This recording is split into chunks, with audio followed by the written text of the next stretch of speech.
Bapak Ibu ingkang kula hormati, alhamdulillah kita bisa bertemu kembali. Pada kesempatan kali ini kita melanjutkan tahsin bacaan-bacaan sholat, terutama yang kemarin sudah selesai, dan sekarang masuk ke tahsin wiridnya. Tiap habis sholat dianjurkan berzikir atau wirid yang mana seperti kita jalankan ke seharian.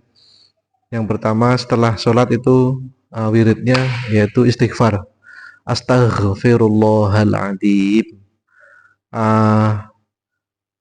Minimal dianjurkan oleh Rasulullah itu sehari semalam 100 kali istighfar, berarti 25 kali setiap habis sholat. Tapi kalau memang masih merasa keberatan ya 11 kali ataupun 7 kali atau 3 kali nggak apa-apa. Tapi kalau nek biasa nih istighfar setelah sholat itu 11 kali. Astaghfirullahaladzim. Astaghfirullah. Pakainya ghin ya. Astaghfirullahaladzim. Soalnya beberapa kali kula mireng wonten sing astaghfirullah. Astau itu berarti astau tulisannya pripun berarti ini astau.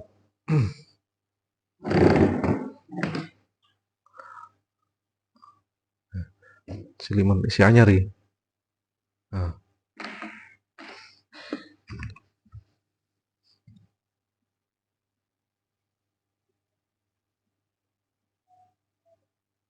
Kayak kaligrafi malah. Astaghfirullahaladzim. Astaghfiru fa astaghfiru mboten astau.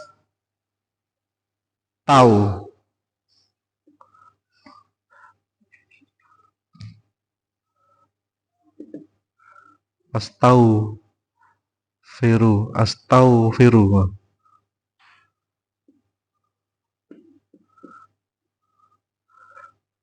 astaghfiru tanwin wawu astau. Oh malah enggak ya. Astau itu berarti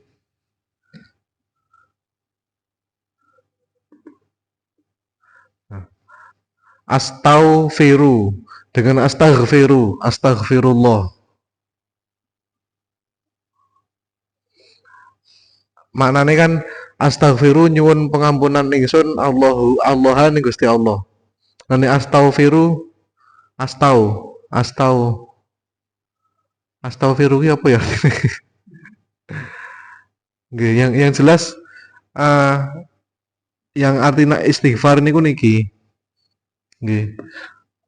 Minta ampun kepada Allah. Kalau astaghfiru niku duka niki artinya apa? Yang jelas bukan istighfar kita mohon ampun. Makanya kula pun boleh bali matur bahwa terutama beribadah niku kedai menggunakan ilmu nggih. Artinya ilmu ya tahu bacaan yang benar itu artinya apa dan sumbernya dari mana. Sumbernya kan yang jelas anjuran dari Rasulullah SAW yang menyatakan bahwa beliau minimal beristighfar sehari semalam 100 kali. Ada yang meriwayatkan 55 kali dan sebagainya. Yang jelas istighfar itu adalah mohon ampun, yang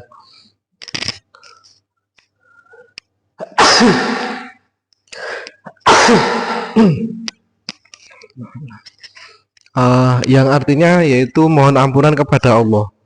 Yang mana kalau yang di bawah ini bukan niku artinya apa nggih? Yang jelas yang di atas. Makanya istighfar ini apa ya? Mohon ampun kepada Allah. Lafadz yang masyhur yang dianjurkan oleh ulama niku astaghfirullahaladzim. Astaghfirullahaladzim. Astaghfiru kula nyuwun pangapunten Allah yang Gusti Allah al-azima, zat kang maha agung, al-azima Allah Seperti yang kula jelaskan kalau nginane, ini namanya eh, sifat ini mausuf. Sifat itu mengikuti mausufnya atau hal yang lafaz yang disifati. Mausufnya harus sifatnya juga al-adima. Astagfirullahal adima. Nggak boleh astagfirullahal adimi. Allah al-adima. Agak kelas balik lagi. Yang jelas ini dalam ilmu nahwu sorof. Yang mana itu sekali lagi adalah ilmu gramatikal bahasa Arab. Yang mana itu juga kalau mau memahami dan mempelajari lebih lanjut tentang bahasa Arab, mau tidak mau harus menguasai ilmu nahwu sorof. Salah satunya menjelaskan ini. Kenapa dibaca H, belakangnya juga H, dibaca fathah, belakangnya juga fathah. Nah, itu artinya mau sifat dan mausuf. Lafadz yang menyifati dan yang disifati.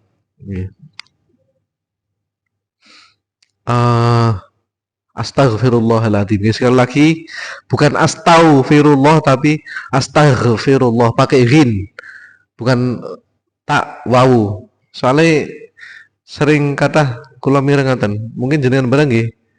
Nate nggih mendengar astaghfirullahaladzim.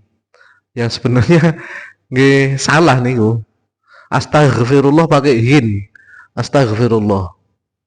Tidak menyebutkan yang mana tapi yang jelas sering malah kula mireng ten speaker terutama nek ten napa ngaji saya kan padha lirih-lirih ora patek krungu tapi nek ten speaker kan banter astagfirullahaladzim. Nah makanya nyun pangapunten kalau bisa monggo belajar dibenahi tahsin namanya nggih. Tahsin itu memperbagus atau memperbaiki bacaan yang salah. Yang kemarin sudah bacaan-bacaan dalam sholat kita bahas. Saat ini napa wiridnya.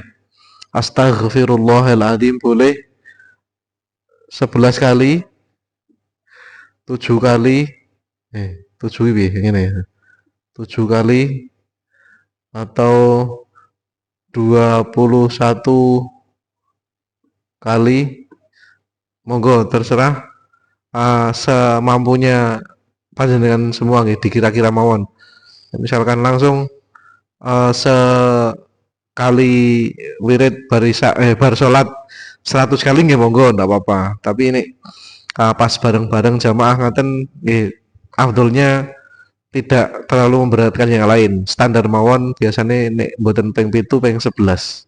Astagfirullahaladzim. Terus astaghfirullahaladzim alladzi la ilaha illa huwal hayyul qayyum. Alladzi la ilaha illa huwal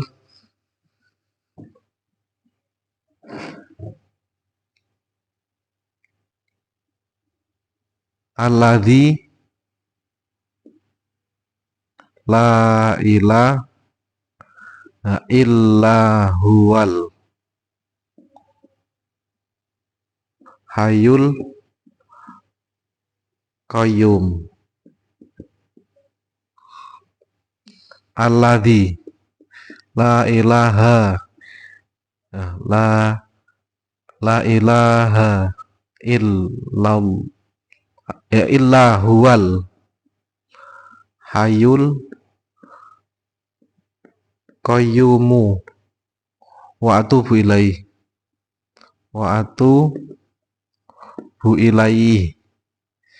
ilaihi ya. Alladzi la ilaha illa huwal hayyul qayyum wa atubu ilaihi. Sekali lagi sing bener ngeten. Alladzi la ilaha illa huwal hayyul qayyum wa atubu ilaihi wa atubu ilaihi niki hayyul qayyum.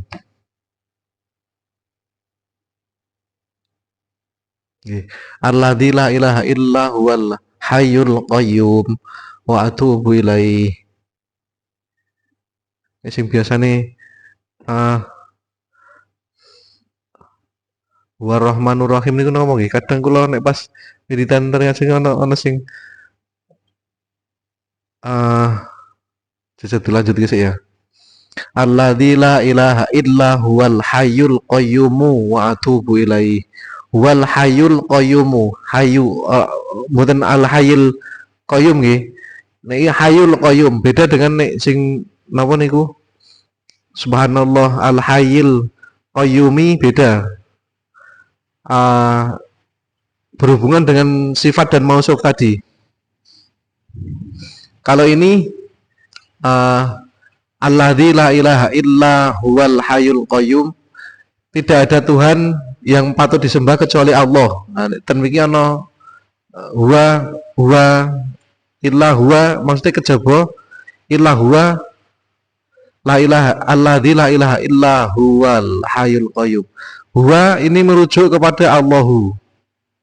Makanya sifatnya ini mausuf, Allahu mausuf, al-hayyu al-qayyumu niki sebagai sifat. Makanya Allahu hayyu qayyumu dibaca domah-domah. Tapi kalau yang subhanallah al-hayyil qayyumi, ya, subhanallah, subhanallahi al-hayyil qayyum, al-hayyil qayyum sama al-hayyu atau al-hayy al-qayyumu beda, cuma beda di harokat nggih. Kalau di sini alladzi la ilaha illa huwal hayyul qayyumu ini dibaca domah-domah karena mausufnya huwallahu. Tapi kalau di sini subhanallahi, subhanallahi ini napa? Haknya kasroh al hayyil hayyil qayyumi. Nah, sama-sama tulisannya sama persis tapi harokatnya dibaca beda. Nah, ini yang bisa mengetahui seperti ini adalah di ilmu nahwu shorof. Sama persis, misalkan tidak ada harokatnya.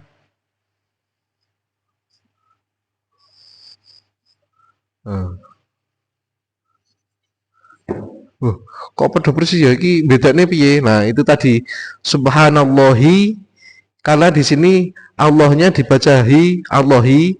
Lah, otomatis sifatnya al-hayyil qayyumi. Kalau di sini illallah illahu al-hayyul qayyumu. Begitu. Paham betul nggih? Paham enggak kamu?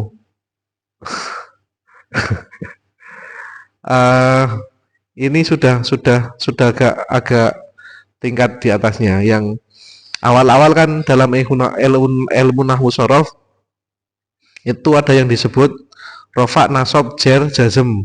Rofa itu ketika dibaca domah, nasab dibaca fathah, jer dibaca kasroh, jazm dibaca sukun. Nah, itu ada rumus kalau dalam nahwu shorof seperti itu. Nah, ini dibaca domah karena ini sifat dari mausufnya Allahu. Kalau di sini subhanallahil hayyil qayyumi dibaca hayy dan qayyumi karena sifat dari mausuf Allahi. Haknya dibaca kasroh. Makanya seperti la ilaha illallah sayyiduna niku kata dimaca sayyidina Muhammadur Rasulullah karena belum paham ilmu nahwu shorof niki nggih. Tapi katanya saat ini rada mendingan ya. Tiap kali napa wiridan niku kula mirang wis sebagian sudah la ilaha illallah sayyiduna Muhammadur Rasulullah, walaupun ada masih selenting-selenting sithik-sithik sing la ilaha illallah sayyidina Muhammadur Rasulullah, tapi alhamdulillah berarti napa pembelajaran kita bisa diterima ngaten lho. Walaupun masih ada itu tidak sebanyak pasak derenge kita ngaji yang kemarin itu. Ya Rasulullah lah niku kan kemarin mungkin saged dipersani malah yang ke belakang-belakang. Ini kita hanya mengkilas balik bahwa sama persis tulisannya nggih al ha ya al qaf ya wawu mim dibaca hayy, yang di sini dibaca hayu al qayyumu al hayy al qayyumi. Nah niku napa uh, sebenarnya ini ilmu dasar yang mana kalau memang salah pembacaan seperti yang saya matur beberapa pertemuan yang lalu, itu maknanya akan nopo salah kaprah dan terdengar agak lucu. Yang pas kula contohin apa jenenge kayak bahasa Indonesia nih, saya pergi ke pasar dinaiki sepeda ngeten niku lho. Nah itu nopo kalau membaca bahasa Arab salah harokat itu artinya bisa seperti itu. Yang sebenarnya kan saya pergi ke pasar menaiki sepeda, tapi kalau dalam kosakata bahasa Arab salah membaca harokat, kasroh dibaca domah, domah dari baca fathah dan sebagainya, itu artinya akan lucu seperti itu. Yang sebenarnya yang dikehendaki maknanya saya ke pasar menaiki sepeda, bisa jadi artinya kalau salah pengucapan itu saya ke pasar dinaiki sepeda. Seolah-olah kalau yang tidak tahu artinya kan katakan orang luar negeri atau wong Inggris yang tidak tahu bahasa Indonesia, oh ya ke pasar naik sepeda. Tapi kalau yang paham bahasa Indonesia, mosok neng pasar kue ditompai sepeda kan malah lucu. Makanya seperti ini juga dalam bahasa Arab. Niku walaupun kita wah moco Arabnya pinter ya, tapi salah di karokat niku akibatnya fatal. Gini ku wow, yang dikarepke ke pasar naik sepeda malah neng pasar sepeda itu sing menaiki kita. Makanya mohon sekali lagi bahwa kita beribadah terutama sholat, bacaan-bacaannya itu tidak hanya asal mengikuti dan mendengar, akan tetapi harus tahu mana yang benar. Seperti yang sudah kita bahas kemarin-kemarin, sudah jelas-jelas bacaan Al-Quran itu dibaca fathah harusnya, tapi dibaca kasroh. Ngaten niku kan bagi yang nyun sewu belum begitu paham nggih, dianggapnya wah bener wisan bacaannya, tapi bagi yang tahu dan yang paham itu maknanya akan berubah nggih. Seperti napa wingi sing tak contohke ning surat napa? Bacaan surat Al-Zalzalah nih. Idza zulzilatil Al-Zalzalah napa? Inna anzalnahu fi lailatul Al-Qadar ya. Al-Zalzalah itu idza zulzilatil ardu zilzalaha. Tapi kalau yang Al-Qadar inna anzalnahu fi lailatul qadar. Nggih, niku Al-Qadar. Nggih. Bismillahirrahmanirrahim. Inna anzalnahu fi lailati, nggih. Fi lailatil qadr. Wa ma adraka ma lailatul. Harusnya wa ma adraka ma lailatul. Tidak boleh wa ma adraka ma lailatil qadr. Itu enggak boleh. Inna anzalnahu fi lailatil qadr. Wa ma adraka ma lailatul qadr. Mungkin kalau yang agak terpengaruh bacanya inna anzalnahu fi lailatil qadr wa ma adraka ma lailatil qadr. Kedengarannya wah baca Al-Qur'an bener napa suaranya penak mungkin. Tapi itu salah. Wa ma adraka ma lailatul qadr.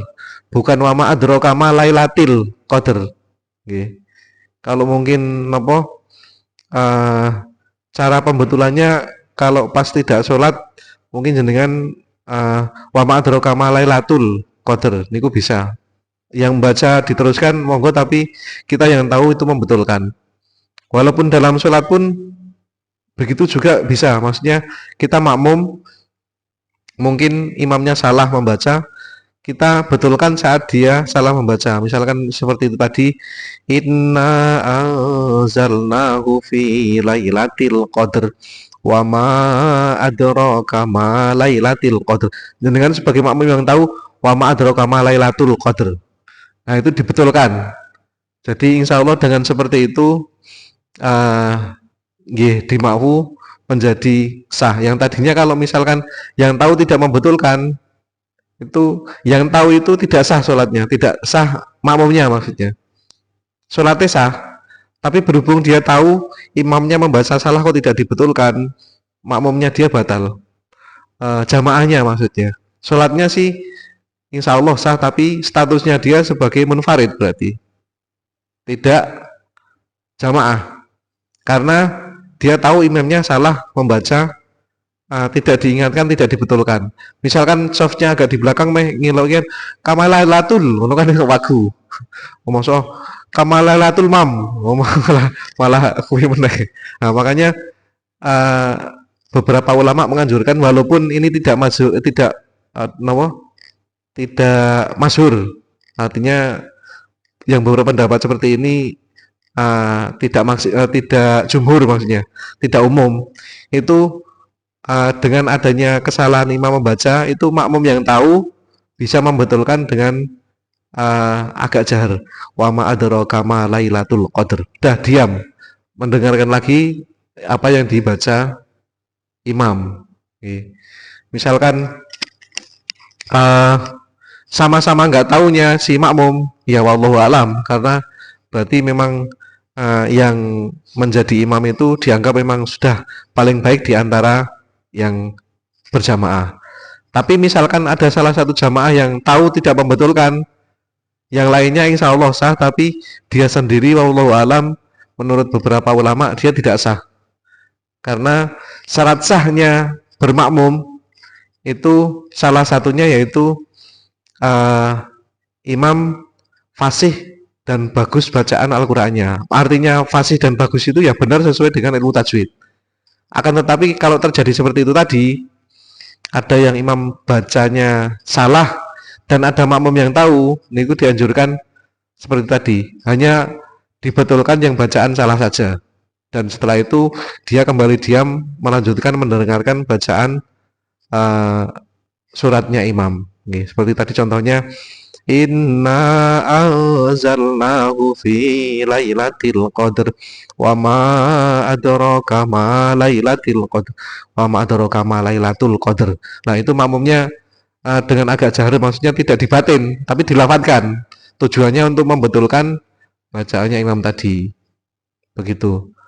Tapi sekali lagi kalau memang tahu, tapi kalau sama-sama nggak tahunya nggih, wallahu alam, monggo terserah niku insyaallah nggih sah. Tapi yang saya bahas ini adalah jika ada makmum yang tahu dengan bacaan salahnya imam tapi posisinya mungkin agak di tengah ataupun belakang, yang kalau mengingatkan akan malah membatalkan sholat, makanya dibetulkan untuk insya Allah bisa merambah ke seluruh jamaah, yaitu dengan agak jahar sedikit dibaca si makmum yang tahu tadi. Nggih, paham nggih?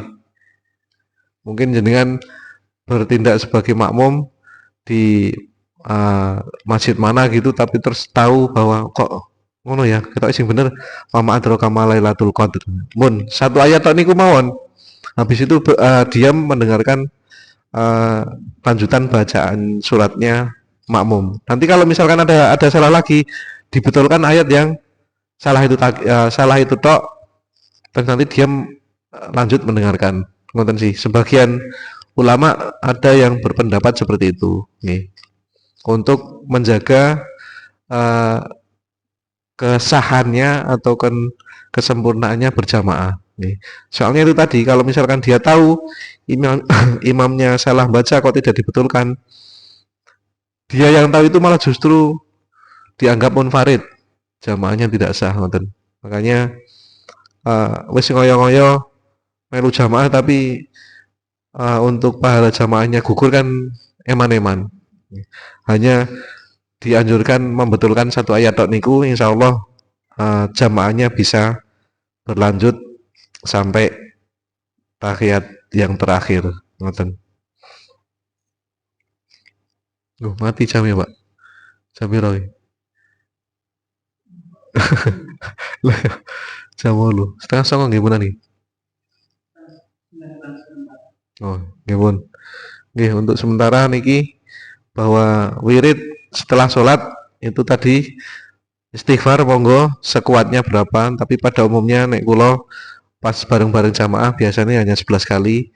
Kalau setelah wirid rampung jenengan mau ditambahi lagi berapa monggo, tapi eh, yang kita cukup dan tidak terlalu lama ya 11 kali istighfar setelah sholat. Dilanjutkan dengan alladzi la ilaha illa huwal hayyul qayyumu wa atubu ilaih. Hayyul qayyumu, hayu dan qayyumu. Beda dengan subhanallahil hayyul qayyumi. Sekali lagi beda. Ini ranahnya untuk pembacaan jer, ini ranahnya dibaca rofa karena mausufnya dibaca doma. Kalau ini dibaca kasroh atau jer karena mausufnya dibaca kasroh. Nonton. Paham nggih? Saya itu niki mangke nek mboten paham dibahas lagi minggu depan. Dicaroti ditanyakan. Minggu depan ditanyakan ben selain saya memberikan juga dari panjenengan ada imbal baliknya gitu loh. Ya pun sementara pertemuan malam hari ini kita cukupkan, mudah-mudahan bisa bermanfaat untuk kita semua, amin ya rabbal alamin. Jangan lupa bagi yang tidak rawuh malam ini monggo persani di YouTube-nya, jangan lupa like dan subscribe-nya Santri Ahli Masjid Al Hikmah. Kurang lebihnya mohon maaf. Wassalamualaikum warahmatullahi wabarakatuh.